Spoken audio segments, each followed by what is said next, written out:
معزز اساتذہ کرام اور میرے عزیز ساتھیوں، میری تقریر کا عنوان ہے مدارس اسلامیہ کی اہمیت و ضرورت۔ حضرات، جس وقت ہندوستان میں مغلیہ سلطنت کا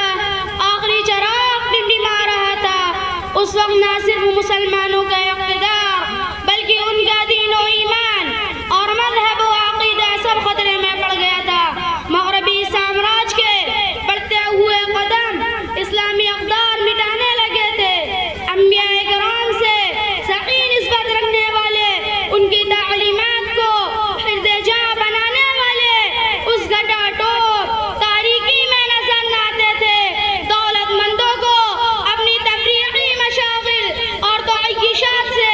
اتنی فرصت کہاں تھی کہ دین و آخرت کے بارے میں سوچتے۔ حضرات، ایسے پرقدر و پرآشوب دور میں جبکہ انسانیت پر نزع کا علم طاری تھا، دنیا اپنے پورے ساز و سامان کے ساتھ ہلاکت کے گڈھے میں گرنے والی تھی، اس وقت اللہ تعالیٰ نے ہندوستان کے چند غیور اور خوددار علماء میں اس کی فکر پیدا کی کہ اگر مسلمانوں کے دین و ایمان کی، ان کے علمی تسخش کی اور ان کے عزت و ناموس کی پرواہ نہ کی گئی تو ہندوستان سے ان کا وجود مٹ جائے گا، صداقت مٹ جائے گی، انسانیت تباہ و برباد ہو جائے گی، کفر و ایمان، حلال و حرام، جائز ناجائز کا فرق مٹ جائے گا۔ انہی حالات سے متاثر ہو کر ان غیور علماء نے مدارس کا جال بچھا دیا اور آج انہی کے طفیل ہندوستان کے چپے چپے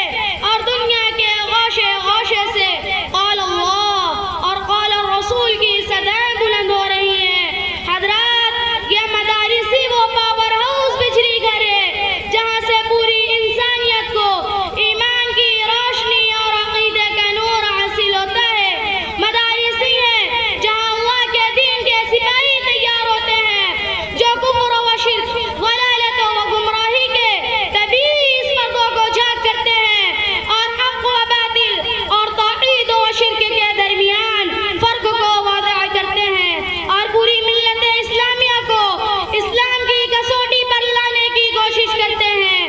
اب اخیر میں اپنی تقریر اس شعر پر ختم کرتا ہوں: ہمیں دنیا سے کیا مطلب، مدرسہ ہے وطن اپنا،